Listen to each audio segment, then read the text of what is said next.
돈이 없어서 이 아스팔트 도로는 비용이 많이 들기 때문에 그걸 다 감당하지 못하고 이 자갈로 대처하거나 또 이렇게 보수 공사를 해야 되지 않습니까?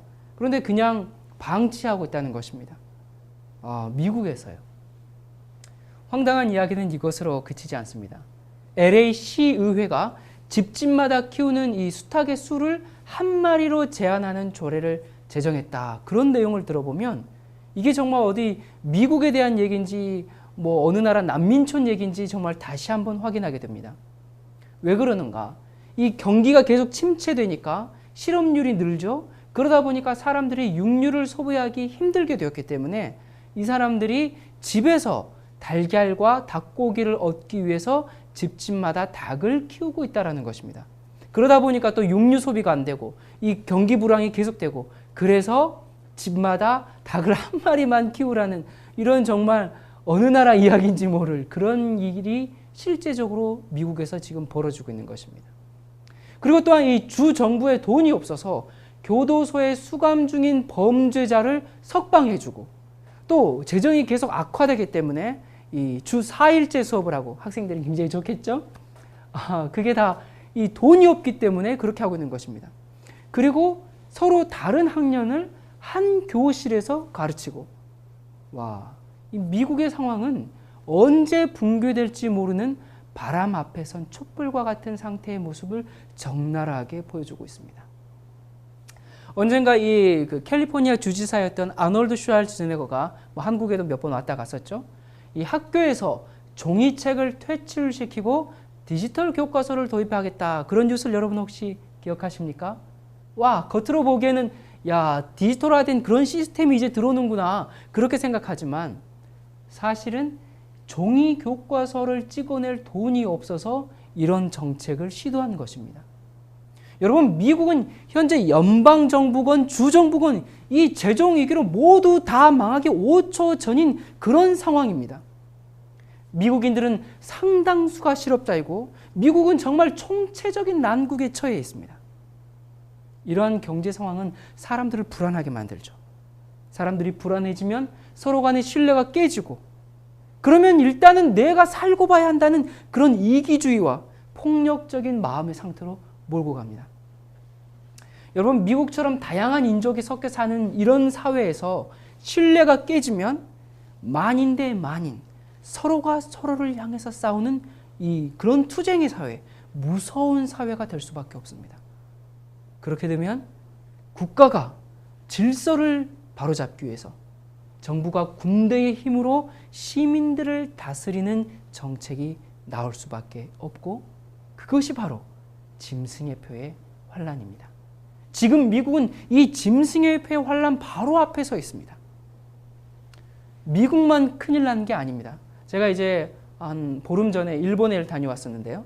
일본은 1, 2년 안에 국가적으로 파산할 것이다. 이렇게 경제 전문가들이 얘기하고 있습니다. 여러분, 한때 일본 경제는 어땠습니까? 전 세계를 놀라게 했죠.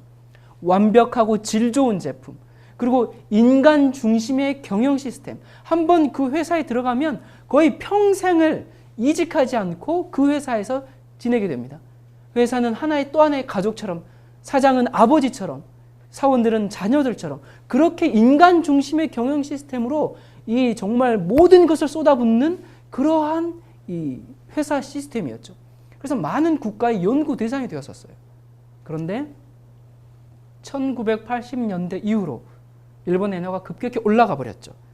그러면 이 제품이 아무리 완전하고 좋아도 일본 제품이 너무 비싸게 되어버리니까 수출이 줄어들고 이어서 부동산 폭락까지 이어져서 여러분들이 잘 아시는 잃어버린 20년이라고 하는 장기 불황에 빠져버리게 된 것입니다. 이런 불황을 극복하기 위해서 일본 정부는 재정을 늘리고 공공사업을 많이 하고 또 소비를 진작시키기 위해서 많은 애를 썼습니다. 심지어는 정부가 국민에게 상품권을 무상으로 나눠주는 정책까지 썼어요. 이제 상품권을 나눠주다 보니까 이 야쿠자가 그걸 또 카피해가지고 이렇게 가짜 상품권이 나도록 그래가지고 그 정책의 실패로 끝나고 이제 일시적인 정책이었지만 그 정도로 이 일본의 이 경기 불황을 위해서 회복하기 위해서 굉장히 많은 노력들을 했었죠. 그런데 이 사람들이 상품권을 받았으면 그걸 좀 써야 될 텐데 일본 사람들이 또 얼마나 근검 전략 정신이 강한지 그 상품권마저 돈으로 바꿔서 또 저축을 한 것입니다. 저축만 하다 보니 돈이 시장에 돌지를 않았습니다. 그렇게 지금 이제 일본의 경기 불황이 20년을 끌고 오고 있는 것이죠. 그래서 여러분들께서 최근에 잘 알다시피 아베 총리가 무슨 정책을 내세웠습니까? 무제한 양적 완화라는 극단적인 정책을 소개했습니다. 이것은 한마디로 정부에서 엔화를 많이 찍어내서 경기 회복을 달성하겠다 그런 이제 의도가 있죠. 그리고 이 돈이 남아 돌면 엔화 가치가 떨어지기 때문에 해외에 수출하는 제품의 가격을 낮춰서 수출 기업의 이익을 늘리는 그런 효과도 또 같이 가져올 수 있습니다. 그것 때문에 이제 이 엔화가 떨어졌기 때문에 한때 이제 잠깐 경기가 좋아졌죠. 그리고 일본 증시가 상승했습니다. 바로 이러한 경제 정책을 일컬어 아베노믹스라고 부릅니다. 여러분 많이 들어보셨죠? 아베노믹스. 이게 성공하면 얼마나 좋겠습니까마는 결국 시장의 반응은 대실망으로 나타났습니다. 이 아베노믹스의 무제한 양적 완화 정책으로 무서운 속도로 상승했던 이 일본 증시가 여러분 지난 5월에 이제 엄청난 폭락을 한번 그 낙폭이 있었죠. 그날 하루 동안 엄청난 이 폭락으로 그날 하루 동안 5월에 있었던 그 낙폭이 지난 그 13년 동안의 일본 증시에서 가장 큰 폭락으로 그렇게 이제 나오고 있습니다. 2008년 미국의 서브프라임 모기지 사태, 그때의 세계 경제 위기 때보다도 더 큰 낙폭이었고, 또 2011년 3월에 그 쓰나미 대지진 때보다도 더 큰 낙폭을 그날 바로 지난 5월에 가져온 것입니다. 그 뒤로 지금까지 일본 증시는 폭락세를 계속 유지하고 있습니다. 이 헤지펀드의 대부라고 불리는 이 조지 소로스가 이 아베노믹스로 인한 이 엔화 가치 하락을 예상해서 지난해 그러니까 이 11월부터 엔화를 대량으로 팔아넘겨서 넉 달 만에 약 12억 달러를 벌었다고 합니다. 그러니까 한국 돈으로 약 1조 3천억 원 정도를 넉 달 만에 벌어들인 겁니다. 그런데 문제는 이 소로스가 나타나는 시점에는 늘 그 나라에 금융위기가 찾아온 것입니다. 92년에는 영국, 97년에는 태국. 모두 소로스가 이 큰 돈을 번 뒤에 그 나라들은 금융위기를 맞은 것입니다. 이 무차별적으로 돈을 찍어내는 아베노믹스. 이것을 이제 경제 전문가들은 이 아베노믹스가 아베 리스크가 될 것이다 그렇게 불리더니 이제는 아베 갯돈이 올 것이다 그렇게 전망하고 있습니다. 1, 2년 후에는 일본 경제의 폭탄이 될 수 있다는 경고가 나오고 있습니다. 일본 경제의 붕괴는 곧 세계 경제의 붕괴입니다. 여러분, 일본의 경제는 세계 제3위의 경제대국입니다. 이런 일본의 금융위기는 2008년 미국발 서브프라임 금융위기와 맞먹는 그런 파급력을 가지기 때문에 이제 이 아베노믹스가 아베 갯돈이 될 수 있다는 그런 경고까지 나오고 있는 것입니다. 여러분, 일본은 현재 국가 파산의 길을 걷고 있습니다. 경제 전문가들은 돈을 찍어서 성공한 사례는 역사 가운데 단 한 차례도 없다고 그렇게 경고하고 있습니다. 결국 의도적으로 일본과 전 세계에 금융 혼란을 가져오려는 계획이라고 그렇게 의심할 수밖에 없는 것입니다. 여러분, 유럽의 경제 상황은 어떻습니까? 뭐 길게 설명할 필요가 없죠. 유럽은 실업률 수준이 이미 1930년 미 대공황 당시를 넘어섰습니다. 청년 실업률은 50% 이상이 유럽의 거의 대부분입니다. 유럽에서 이 경제 위기로 자살한다는 사람들의 기사를 많이 볼 수가 있죠. 그런데 이 개인의 자살보다도 더 큰 문제는 유럽 대륙 전체를 경제적 자살로 이끄는 유럽 지도자들의 정책이라는 것입니다. 여러분, 한국은 어떨까요? 한국은 스스로 독립할 수 있는 나라가 아닙니다.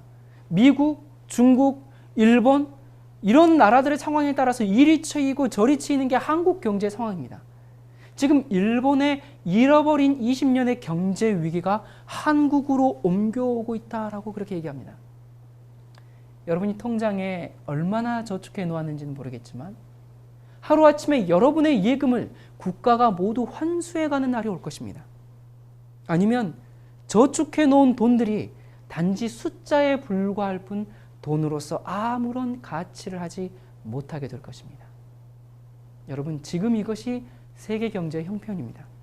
마치 짜고 한 것처럼 전 세계가 동반 자살을 위한 경제 정책들을 내놓고 있습니다. 왜? 무엇을 위해서? 바로 계시록 13장의 예언 성취를 위해서 그렇습니다. 여러분, 우리는 예수 그리스도의 제 이름을 촉진하라고 부름받은 사람들입니다. 이 날이 심히 가깝습니다. 여러분, 현대 진리라는 말을 아십니까? 에덴 동산에서는 아담과 하와에게 한 가지 조건을 하나님께서 말씀하셨죠. 선악을 알게 하는 나무를 먹지 말라. 그것이 에덴 동산에서 그들이 지켰어야 할 하나님의 법이었습니다. 그리고 가인과 아벨 시대에서의 그때 당시의 진리는 무엇이었을까요? 하나님께는 양을 잡아서 제사를 드려야 했죠. 그러나 가인은 곡식을 드려서, 과일을 드려서 그렇게 자기가 농사 지은 수확물로 제사를 드려서 하나님께 연락받지 못했습니다. 노아 시대는 이 방주에 들어가는 것이 그때 당시의 현대 진리였습니다. 그리고 성소 시대에는 양을 잡아서 제사 드리는 것이었고요. 그 외 다른 것들은 아무리 열심히 해도 하나님께서 연락할 수 없는 것이었습니다. 자, 그렇다면 지금의 현대 진리는 무엇일까요? 지금 우리가 전해야 할 메시지는 무엇일까요? 그것은 예수님의 재림입니다. 주님의 다시 오심, 그것만이 우리의 소망이고 전부이며 이 시대에 전해야 할 현대 진리인 것입니다. 모든 인류의 관심을 다시 오시는 예수 그리스도께 고정시키도록 해야 합니다. 여러분은 재림을 준비하고 계십니까? 여러분은 재림을 고대하고 계십니까? 여러분은 재림의 날을 촉진시키는 일을 지금 하고 계십니까? 이 마지막 시대에 하나님의 사람으로서 준비되고 있습니까? 여러분, 기독교인들이 모두 잠을 자고 있는데 하나님께서 어떻게 세상 역사를 마치시겠습니까? 이제는 깨어나야 할 때입니다. 우리 마태복음 24장 42절부터 44절에 있는 말씀입니다. 그러므로 깨어 있으라. 어느 날에 너희 주가 임할는지 너희가 알지 못함이니라. 너희도 아는 바니 만일 집주인이 도적이 어느 경점에 올 줄을 알았다면 깨어 있어 그 집을 뚫지 못하게 하였으리라. 이러므로 너희도 예비하고 있으라. 생각지 않은 때에 인자가 오리라. 자, 여기 보니까 인자가 무엇처럼 와요? 도적같이 온다고 표현하셨습니다. 자, 우리 이어서 한 번 더 보겠습니다. 24장 50절 51절 생각지 않은 날 알지 못하는 시간에 그 종의 주인이 이르러 엄히 때리고 외식하는 자의 받는 율에 처하리니 거기서 슬피 울며 이를 갈미 있으리라. 생각지 않을 때 갑자기 오시기 때문에 그러므로 깨어서 준비하라 그렇게 말씀하셨습니다. 준비되지 않은 자는 외식하는 자의 받는 율에 처한다고 했습니다. 여러분, 외식이 무엇이에요? 오는 것을 알아요. 그러면서 온다고 말은 하는데 실제로는 그렇게 믿지 않고 그렇게 살지 않는 것이 외식입니다. 그런 자들은 외식하는 자의 벌에 처한다고 말씀하고 있습니다. 교회를 다니는 많은 사람들이 예수께서 곧 오실 것이다, 오실 것이다 말은 하는데 자기 마음대로 사는 것이 외식입니다. 전혀 예수께서 오실 것처럼 믿고 살지 않는 사람들. 데살로니가전서 5장 1절부터 6절에 있는 말씀입니다. 형제들아, 때와 시기에 관하여는 너희에게 쓸 것이 없음은 주의 날이 밤에 도적같이 이를 줄을 너희 자신이 자세히 알미라. 저희가 평안하다 안전하다 할 그때에 잉태된 여자에게 해산 고통이 이름과 같이 멸망이 호련히 저희에게 이르리니 결단코 피하지 못하리라. 형제들아, 너희는 어두움에 있지 아니하매 그날이 도적같이 너희에게 임하지 못하리니 너희는 다 빛의 아들이요 낮의 아들이라. 우리가 밤이나 어두움에 속하지 아니하나니 그러므로 우리는 다른 이들과 같이 자지 말고 오직 깨어 근신할지라. 여러분, 처음에는 도적같이 온다고 하셨는데 너희는 빛의 아들이기 때문에 도적같이 이룰 수 없다. 그렇게 되어 있습니다. 도적같이 온다는 게 무엇일까요? 여러분, 도적같이 온다는 말씀의 의미를 아십니까? 예수께서 도적같이 오신다고 했는데 그 말이 재림을 말하는 것일까요? 여러분, 도적같이 온다는 것은 예수님의 재림을 말하는 것이 아닙니다. 여러분, 재림이 어떻게 도적같이 임할 수 있겠습니까? 재림은 도적같이 임할 수가 없어요. 우리는 빛의 아들이지 않습니까? 그런데 생각지 않은 때에 도적같이 온다고 했습니다. 그러므로 깨어서 예비하고 있으라 했습니다. 자, 도대체 무엇이 갑자기 임한다는 것일까요? 무엇을 말하는 것일까요? 마태복음 24장에 보면 생각지 않은 날 도적같이 오니 예비하고 있으라 그렇게 말씀했는데 25장에 보면 그 열처녀의 비유가 나오죠. 그 열처녀의 비유를 보면 도적같이 온다는 의미가 무엇인지 거기에 나옵니다. 마태복음 25장 1절부터 7절입니다. 그때의 천국은 마치 등을 들고 신랑을 맞으러 나간 열처녀와 같다 하리니 그 중에 5은 미련하고 5은 슬기 있는지라. 미련한 자들은 등을 가지되 기름을 가지지 아니하고 슬기 있는 자들은 그릇에 기름을 담아 등과 함께 가져갔더니 신랑이 더디옴으로 다 졸며 잘새 밤중에 소리가 나되 보라 신랑이로다 맞으러 나오라 하매 이에 그 처녀들이 다 일어나 등을 준비할세. 여러분, 미련한 처녀는 기름이 없네요. 미련한 처녀들이 이 기름을 나눠달라고 요청했지만 그 기름을 나눠줄 수가 없습니다. 기름은 무엇을 상징하죠? 성령을 상징합니다. 그러면 등잔은요? 등잔은 성경을 상징합니다. 다시 말해서 성경 속에서 역사하시는 성령의 능력을 상징하는 것입니다. 성령의 역사가 말씀 속에서 불타오르면 우리 안에서 어떤 역사가 일어납니까? 성품의 변화가 일어납니다. 그 성품의 변화, 그 성령의 역사는 남에게 빌려줄 수 없는 것입니다. 그것을 어떻게 남에게 빌려줍니까? 그것은 자기 개인의 경험입니다. 남편이 아내를 아무리 사랑한다 할지라도 아내에게 줄 수 없고 아내가 남편에게 줄 수 없고 부모가 자식에게 줄 수 없는 그런 경험입니다. 남에게 나누어 줄 수 없는 지극히 개인적인 체험입니다. 성령께서 진리 속에서 불타올라서 나를 비추셨고 나를 인도하셨고 나를 변화시키셨고 나를 깨닫게 하시고 나의 죄를 버리게 하신 그런 성령의 역사를 어떻게 남에게 나눠줄 수 있겠습니까? 마태복음 25장 10절부터 12절입니다. 저희가 사러 간 동안에 신랑이 오므로 예비하였던 자들은 함께 혼인잔치에 들어가고 문은 닫힌지라. 그 후에 남은 처녀들이 와서 가로되 주여 주여 우리에게 열어주소서. 대답하여 가로되 진실로 너희에게 이르노니 내가 너희를 알지 못하노라 하였느니라. 여러분, 기름은 지금 준비해야 합니다. 성령의 은혜로 거듭나고 변화되는 체험은 지금 해야 합니다. 나중에 문이 닫혀서 내가 너희를 도무지 알지 못한다는 선언을 들을 뿐입니다. 여러분, 도적같이 온다는 것이 무엇일까요? 인자가 도적같이 갑자기 임한다는 것은 예수님의 재림 사건이 아닙니다. 재림하시기 전에 각 개인에게, 각 교회에, 각 나라에 은혜의 시기가 끝나는 것을 말하는 것입니다. 은혜의 시기가 끝났다는 것은 더 이상 구원의 호소가 그 사람에게 소용이 없는, 그 사람의 운명이 결정지어졌다는 것입니다. 어떤 사람의 은혜의 시기의 끝은 예상치 못했던 어떤 불의의 사고로 일어날 수 있습니다. 또는 병으로 그렇게 생을 마감할 때일 수도 있습니다. 그런데 죽지 않았는데도 은혜의 시기가 끝나는 사람들이 있습니다.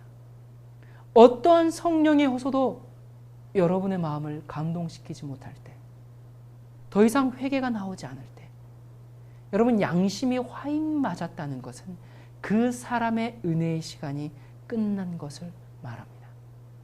그래서 이것은 아주 심각한 얘기입니다. 이 은혜의 시간이 언제 끝나는지는 아무도 모릅니다.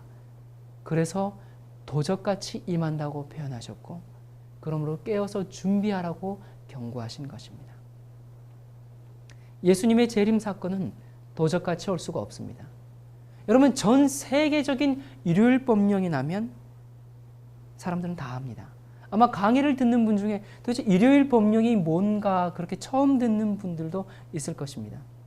여러분, 제가 짐승의 표에 대해서 강의한 것을 참조하시기 바랍니다. 계시록 16장에 보면 예수님의 재림 전에 7재앙이 내립니다. 환난 전에 휴거되는 것이 아니라 그리스도인들도 환난을 통과해야 합니다. 여러분, 이 문제에 대해서도 궁금하시다면 휴거에 대해서 다뤘던 그 강의를 참조하시기 바랍니다. 자, 그러므로 예수께서는 도적같이 올 수가 없습니다. 도적같이 온다는 것은 재림을 말하는 것이 아니라 여러분 개인의 은혜의 시간이 맞춰지는 것을 말합니다. 마태복음 25장에 밤중에 소리가 나는데 그게 무엇이죠? 신랑이 온다. 그러면 졸던 처녀들이 다 깹니다. 다 일어납니다. 그래서 마지막 단정을 하죠. 그런데 기름이 없어요. 기름을 준비하러 간 사이에 문이 닫혀버렸습니다. 이 예언은 마지막 날 우리가 살고 있는 이 시대를 향한 표상입니다. 신랑이 온다. 그게 뭘까요? 전 세계적인 일요일 법령입니다. 다시 말해서 교황권을 경배하기 위해서 일요일에 교회 가지 않으면 범법자가 되는 그러한 법령. 지금은 그런 법이 상상이 안 가죠. 그런 법이 실제로 생긴다면 사람들이 다 깨어나지 않겠습니까? 그런데 깨긴 깨는데 어떤 사람은 기름이 있고 어떤 사람은 성령의 경험이 없습니다. 그때 기름을 사러 갈 것입니다. 어디로 갈까요? 오늘날 이 교회에 쏟아지는 각종 은사, 치유, 방언, 그런 환상, 그런 거짓 성령 집회에 가서 성령의 경험을 얻어보려고, 거기서 기름을 얻어보려고 거기서 사올 것입니다. 그런데 이미 문이 닫힌지라. 날 모르십니까, 주님? 미안하지만 도무지 너를 알지 못한다.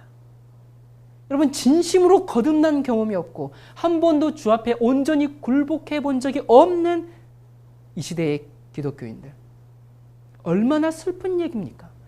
이 얘기가 바로 인자가 도적같이 오니 깨어 준비하라는 것입니다. 세상 전체의 은혜의 시간이 마치기 전에 기독교의 은혜의 시간이 먼저 끝납니다.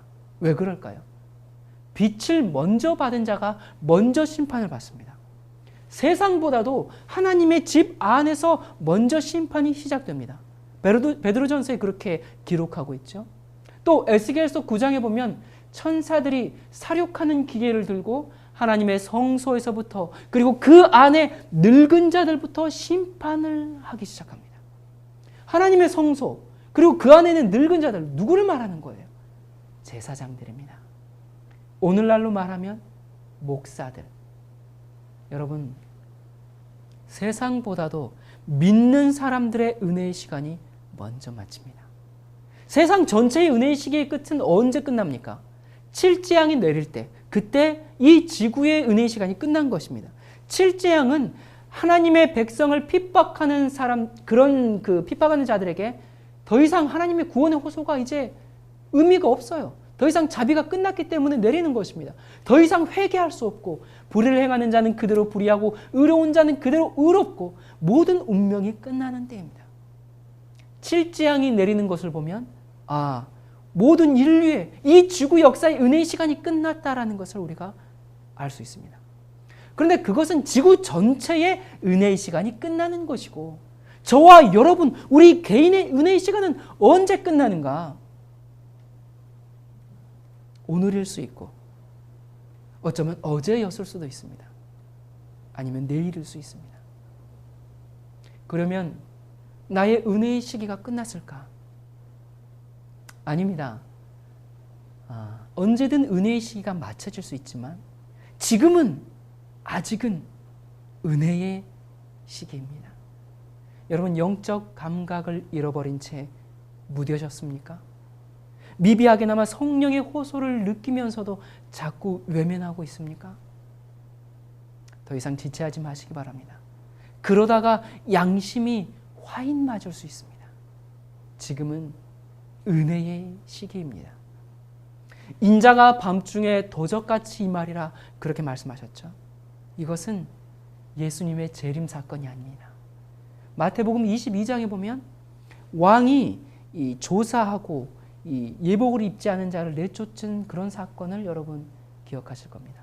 그것도 은혜의 시간에 벌어지는 것이지 예수님의 재림을 말하는 것이 아닙니다. 신랑이 온다! 마지막 외침 소리가 들리면 자다가 다 깨어납니다. 일요일 법령이 나면 다 깨는데, 깨긴 깨는데 깨어나서 보니 기름이 없어요. 여러분, 이건 정말 슬픈 얘기입니다. 기름이 없는 채 발견되는 것은 참으로 두려운 일입니다. 성령이 없다는 것, 성령의 역사를 경험해보지 못했다는 것, 품성이, 나의 성품이 준비가 되지 않았다는 것, 얼마나 두려운 사실입니까? 세상 경제가 망하면서 우리에게 은혜의 시기의 끝을 준비하라고 외치고 있습니다. 여러분은 은혜의 시기가 끝나가고 있다는 것을 느끼십니까? 은혜의 시기가 끝나고 있다는 징조 중에 또 하나는, 여러분 요즘 사탄이 행하는 그런 기적들을 아십니까? 참으로 기가 막힙니다. 여러분 계시록 16장엔 무슨 장이죠? 아마겟돈 전쟁을 설명하는 장이죠.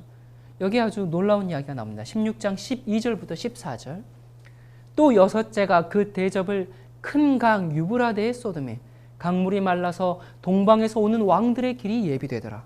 또 내가 보매 개구리 같은 새 더러운 영이 용의 입과 짐승의 입과 거짓 선지자의 입에서 나오니 저희는 귀신의 영이라 이적을 행하여 온 천하 임금들에게 가서 하나님 곧 전능하신 이의 큰 날에 전쟁을 위하여 그들을 모으더라. 여러분, 전 세계적으로 귀신의 영을 일으키는 많은 기적들이 있습니다. 다른 나라 얘기들은 다 그만두고 한국만 해도 어떻습니까? 여러분 잘 아시겠지만 나주의 그 성모 발현에 대해서 많이 들어보셨죠? 캐톨릭 역사상 가장 많은 기적이 일어나고 있습니다. 이 사이트에 가보면 10개 국어로 다 번역이 되어 있어요. 여기에 보면 피눈물을 흘리는 성모상, 미장원을 경영하고 있는 이 평범한 주부가 가지고 있던 그 성모상에서 꽤 오랫동안, 몇 년 동안 이렇게 피눈물을 흘리고 진땀을 흘리고 코피를 흘리고 그러한 일들이 있었습니다. 그리고 또 2007년 12월 25일 크리스마스 때 아기 예수상이 눈물을 흘리고 또 신비한 빛이 그 주변을 가득 채우는 그런 일이 있었고요. 또 성모상에서는 이 장미향의 기름이 이제 흘러나는데 700일간이나 흘러나르고 그리고 또 현재 다시 또 그 진행 중이라고 그렇게 이야기합니다. 자, 그리고 화채설 여러분 잘 아시죠? 미사 때 그 떡이 예수님의 살과 피가 된다는. 그런데 벌써 지금까지 12번이나 이런 일이 생겼는데 미사 중에서 미사의 떡을 먹으면 그 떡에서 실핏줄들이 생기면서 실제적인 살과 피로 변하고 입안에 피가 가득 고이는 일들이 있다는 것입니다. 그래서 바티칸에 직접 초청되어서 교황 요한 바오로 2세가 집전하는 미사에서도 이런 일들이 벌어졌다고 합니다. 그리고 이제 이 캐톨릭의 이 지도자급 신부들이 나주를 방문할 때마다 이런 일들이 계속 발생한다고 해요. 물론 이제 이것이 진짜냐 가짜냐 그런 얘기들이 많아요. 그런데 아직도 이곳에서는 여전히 순례객들과 참배객들 그리고 이런 현상들이 여전히 있다는 것입니다. 그런데 기가 막힌 것은 여기 보면 예수님의 메시지라고 하는데 한번 이제 세상 죄악이 너무 많아서 때가 가까운다.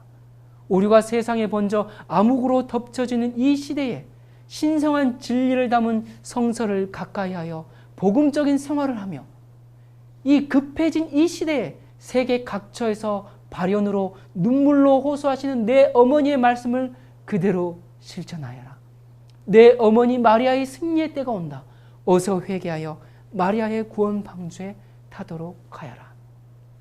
물론 이 뒤쪽으로 갈면 이제 이 사람들이 뭘 얘기하는지 알 수 있지만 여러분 세상에 죄악이 너무 많다. 때가 가깝다. 이 세상은 오류로 지금 덮쳐져 있다. 그래서 성경을 가까이 하고 복음적인 생활을 하라. 이런 메시지를 들으면 도대체 무엇이 잘못됐는지 분별하기가 어려워요. 그리고 여러분 이 스티그마타라고 들어보셨습니까? 이건 이제 전 세계적인 그런 현상들이죠. 이 부활절 전에 이제 그 순환 주간 있지 않습니까? 그때 사람들에게 일어나는 이 십자가의 고통을 똑같이 느끼는 것. 뭐 한국뿐만이 아니라 뭐 많은 나라에서 이 스티마타 현상들이 많이 일어나죠. 그런 이제 그런 기간 중에 일어나는 이 현상들입니다.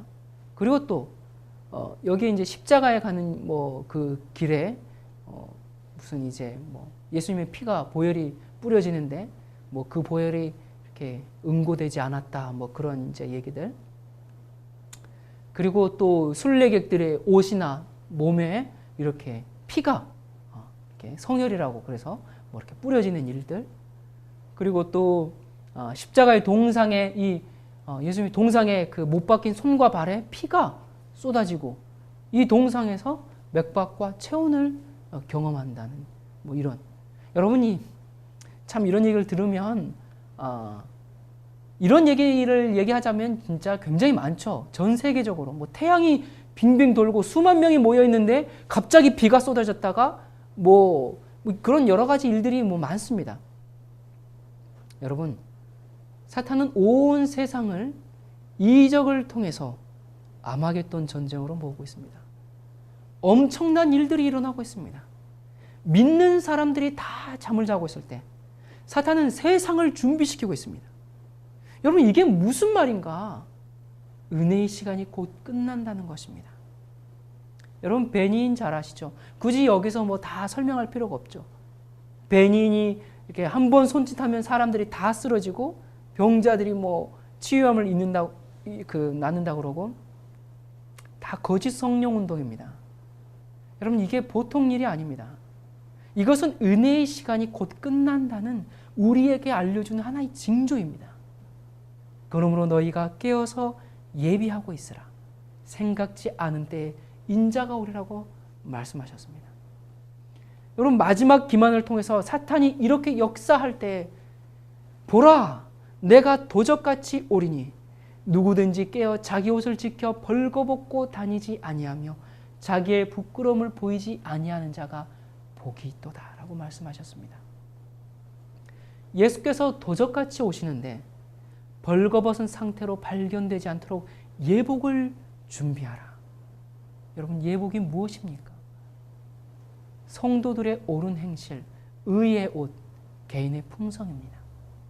로마서 13장 11절에 보면 또한 너희가 이 시기를 알거니와 자다가 깰 때가 벌써 되었으니 이는 이제 우리의 구원이 처음 믿을 때보다 가까웠습니다.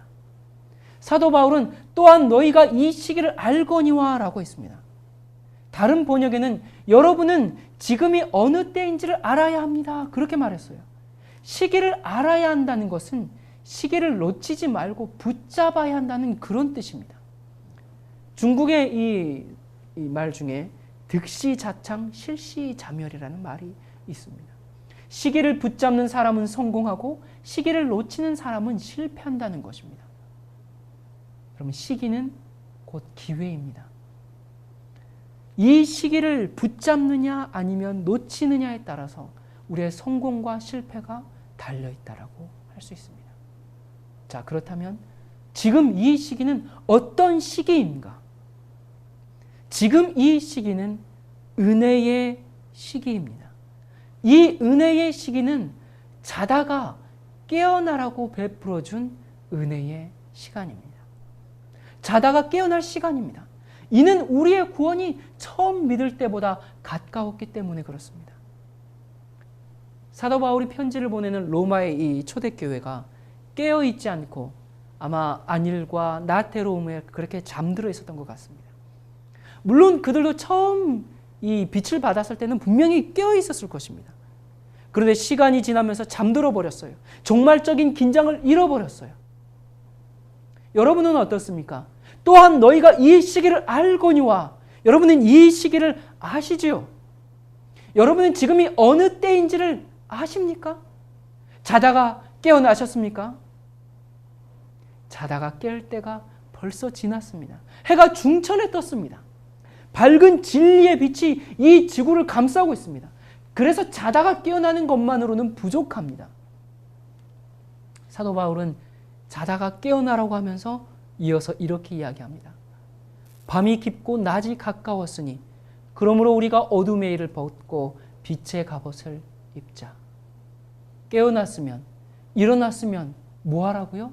여러분, 눈을 비비고 일어났습니까? 그 다음에는요, 옷을 입어야 합니다. 빛의 갑옷을 입어야 합니다. 그 옷을 입어야 하는 그 시기입니다. 지금 이 시기는 잠에서 깨어날 뿐만 아니라 예수 그리스도로 옷을 입어야 합니다. 예수 그리스도로 옷 입는 것은 무엇을 뜻합니까? 이어서 말합니다. 낮에와 같이 단정히 행하고 방탕과 술 취하지 말며 음란과 호색하지 말며 쟁투와 시기하지 말고 오직 주 예수 그리스도로 옷 입고 정욕을 위하여 육신의 일을 도모하지 말라. 여러분, 굳이 설명할 필요가 없죠. 지금 이 시기는 어둠의 옷을 벗고 빛의 갑옷을 입으라고 우리에게 주어진 은혜의 시기입니다.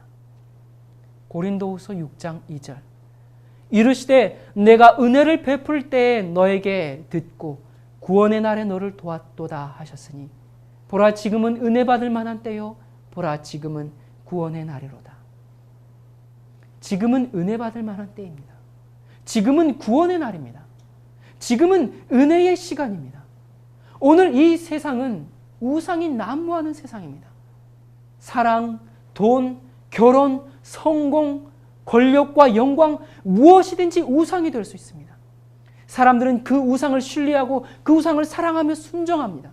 인간의 마음은 우상을 대량 생산하는 공장입니다. 지금 이 시기는 잠을 깨어야 할 영적 각성의 시기입니다. 지금은 은혜 받을 만한 때요. 지금은 구원의 날입니다. 어둠의 옷을 벗고 빛의 갑옷을 입어야 할 지금 이 시기를 붙잡으시기 바랍니다. 지금이 지나가 버리면 이 시간은 다시 오지 않는 기회의 시기입니다. 여러분, 은혜의 시간이 끝나기 전에 하늘에 들어갈 성품을 준비하시기 바랍니다. 예수 그리스도의 의의 옷을 갖기 위해서 우리가 먼저 해야 할 것이 무엇일까요? 우리의 더러운 옷을 벗어야 합니다. 사람들이 자기의 옷을 벗지 않아요. 자기의 우상, 여러분의 우상이 무엇입니까? 어떤 죄의 습관을 가지고 있습니까? 이간질, 분열시키는 것, 교만, 욕심, 뭐 많이 있겠죠. 우리가 벗지 않으니까 옷을 입혀줄 수가 없습니다. 옷을 사야 합니다. 무엇을 주고 그 옷을 살 수 있을까요? 우리의 죄를 하나님께 드리고 우리의 완악한 마음을 드리고 우리의 헌신치 않는 마음을 드리고 그 옷을 사야 합니다. 우리가 무엇이 아까워서 주님 앞에서 온전히 굴복하지 못하겠습니까? 대가를 치르고 예수 그리스도의 용서의 은혜의 옷을 사야 합니다. 반드시 대가를 지불해야 합니다. 우리 자신을 부인하고 십자가를 져야 합니다. 그 은혜의 옷을 사야 합니다.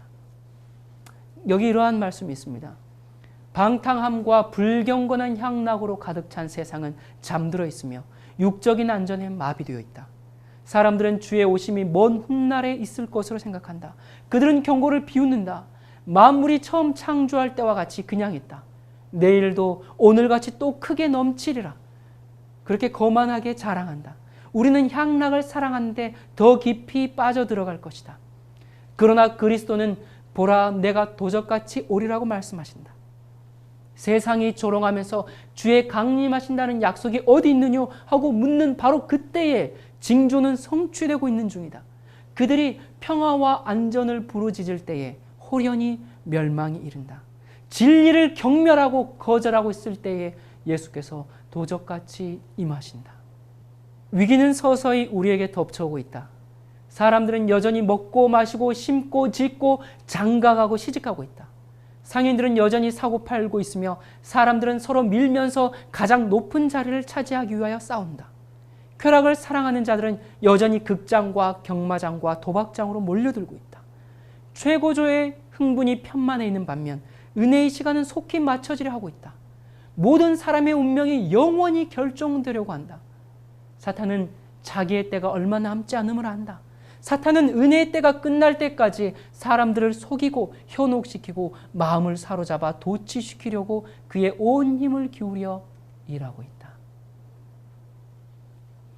여러분, 사탄은 예수님의 재림 전에 은혜의 시간이 끝날 것을 압니다. 그때까지만 혼동시키면 되는 것을 압니다. 그런데 많은 사람들이 일요일 법령이 오면 그때 준비하겠다고 그렇게 이야기합니다. 일요일 법령의 절대적인 증거가 보이면 그때 전적으로 굴복하고 회개하겠다고 그렇게 얘기합니다. 아닙니다. 사탄은 그런 결정적인 증거가 올 때까지 사람들을 계속 기만하고 속이고 혼미케 하고 있습니다. 그때가 되면 너무 늦었습니다. 여러분, 이것이 여러분들이 깨달아야 할 현대 진리입니다. 이것을 사람들이 알아야 합니다. 여기 이런 말씀이 있습니다. 죽는다는 것은 엄숙한 일이다. 그러나 산다는 것은 더욱 엄숙한 일이다. 나의 형제 자매들이여, 나는 그대들에게 죽음의 잠에서 깨어나라고 단언하는 바이다. 우리 생애의 모든 생각과 말과 행동은 우리에게 다시 나타날 것이다. 은혜의 시기 동안에 우리가 이루어 놓은 것은 무엇이나 영원히 남게 된다. 죽음은 육체를 분해시키지만 품성은 변화시키지 않는다. 그리스도의 재림은 우리의 품성을 변화시키지 않는다.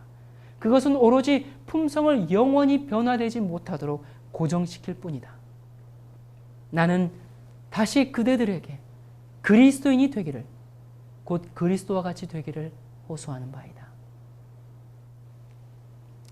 제가 오늘 말씀을 마치면서 최근에 제가 이 말씀을 준비할 때 꿈 이야기를 좀 해드릴까 합니다. 물론 제가 어떤 꿈과 환상, 계시 이런 것들을 신뢰하는 사람들이 아닌데 이 꿈이 참 저에게 너무 인상적이었습니다.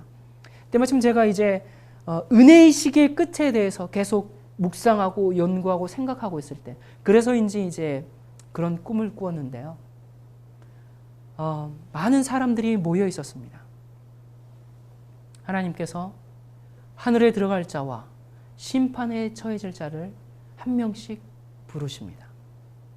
알곡과 가라지, 양과 염소, 영생과 심판이 결정되는 그런 순간입니다. 김민주! 한 사람씩 사람들의 이름을 부릅니다. 모여있는 사람들은 기대와 공포가 교차하는 순간입니다. 아, 나의 이름이 불려서 내가 영생에 들어갈까? 또는 나의 이름이 불려서 내가 영원한 멸망에 처해질까? 사람들이 과거에 죄를 지었던 기억들이 떠오르고 너무 두려워서 숨쉬기조차 힘든 그런 긴장이 이 모인 무리 가운데 아주 가득합니다. 너무 두려워서 울음조차 나오지 않는, 정말 그때서야 어찌할 바를 모르고 회개하면서 애써보지만 두려움과 공포에 질린 침묵만이 온 회중에 가득할 뿐입니다. 한 사람 많은 사람의 이름이 불려지고 이제 점점 주변에 있던 사람들이 점점 줄어들어요. 남아있는 사람은 불안해집니다. 제가 이제 아직 이름이 불려지지 않는 사람들을 이렇게 뒤로 이렇게 돌아서 봤어요. 보니까 저희 가족들, 저희 아내, 저희 아이, 그리고 우리 직원들, 그리고 우리가 정말 함께 일하는 동역자들, 그 사람들이 보여요. 순간 이들의 운명은 어떻게 될까? 그런 생각을 하고 있을 때, 그때 하나님께서 이렇게 말씀하셨습니다. 은혜의 시간을 연장하겠다. 영생을 위하여 준비하라. 갑자기 심판이 보류된 것입니다. 남아있던 사람들은 아주 깊은 안도의 숨과 함께 그 운명이 결정되는 그 자리에서 무거운 침묵으로 다시 일상의 삶으로 돌아왔습니다. 이때 어떠한 사람도 아멘 할렐루야 은혜의 시간이 연장됐다, 은혜의 시간이 주어졌다, 그렇게 웃고 떠들고 기뻐하는 사람이 한 명도 없었어요. 여러분, 은혜의 시간을 연장해 준다는 것이 이렇게 엄숙한 일인지 저는 전에 깨닫지 못했습니다. 전에는 그저 지금은 은혜의 시간이다, 하나님께서 세상을 향한 심판을 늦추고 계신다, 그렇게 늘상 말해왔죠. 그래서 나를 위해 은혜의 시간이 지금 연장되고 있다, 그렇게 평범하게 이야기해왔는데 죽음 앞에 서 있다가 은혜의 시간을 허락받은 사람들에게 이 시간은 실로 엄숙한 시간이 아닐 수 없습니다. 영원한 멸망에 처해질 수밖에 없는 사람들에게 은혜의 시간이란 말은 실로 엄숙한 말입니다. 어제 우리의 영원한 운명이 결정되었을 수도 있는데 오늘 은혜의 시간이 우리에게 주어진 것입니다. 여러분, 이 하루를 어떻게 사시겠습니까? 종말적인 긴장을 가지고 사십시오. 매일 하루하루가 내게 주어진 마지막 시간인 것처럼 그렇게 여기면서 산다면 우리는 죄와는 상관없는 사람들이 될 것입니다. 그리고 오직 주님의 거룩함만이 우리를 가득 채우게 될 것입니다. 로마서 12장 1절과 2절에 이렇게 말씀하고 있습니다. 그러므로 형제들아, 내가 하나님의 모든 자비하심으로 너희를 권하노니 너희 몸을 하나님이 기뻐하시는 거룩한 산 제사로 드리라. 이는 너희의 드릴 영적 예배니라. 너희는 이 세대를 본받지 말고 오직 마음을 새롭게 함으로 변화를 받아 하나님의 선하시고 기뻐하시고 온전하신 뜻이 무엇인지 분별하도록 하라. 여러분, 은혜의 시간의 끝은 도적같이 옵니다. 그것은 재림을 말하는 사건이 아닙니다. 자기도 모르는 사이에 은혜의 시간이 마칩니다. 여러분들이 엉뚱한 생각을 하면서 아직도 시간이 많이 남아있겠지 할 때 갑자기 내 운명이 끝나는 것입니다. 의인도 악인도 알지 못하고 여전히 밭 갈고 시집 가고 장 가고 있을 때 운명이 하늘에서 끝나는 것을 아무도 모릅니다. 그래서 성경은 인자가 갑자기 밤중에 도적같이 임하니 깨어서 준비하고 있으라고 했습니다. 그래서 오늘이 그렇게 중요한 것입니다. 여러분, 오늘 내가 지은 죄를 고백하지 않고 잠자리에 들지 마시기 바랍니다. 매일 그날 밤에 용서의 평안을 안고 잠자리에 들어가십시오. 히브리서에 너희가 모든 사람과 화평하고 거룩함을 쫓지 않으면 아무도 하나님을 볼 자가 없다고 말씀하셨습니다. 성도들 사이에 혹시 어떤 문제가 있습니까? 편가르기가 있습니까? 내가 받아야 할 대접을 해주지 않습니까? 사람들이 날 무시합니까? 그래서 저 사람을 용서하고 용납하기에 참 힘듭니까? 내일은 빌리는 날입니다. 내일 어떤 일이 생길지 모릅니다. 그러므로 회개는 미루는 게 아닙니다, 여러분. 즉시 순간마다 회개해야 합니다. 이것이 마지막 시대를 살아가는 사람들의 삶이어야 합니다. 지금은 은혜의 시간입니다. 나를 위한 은혜의 시간입니다. 심판을 위해서 준비해야 하는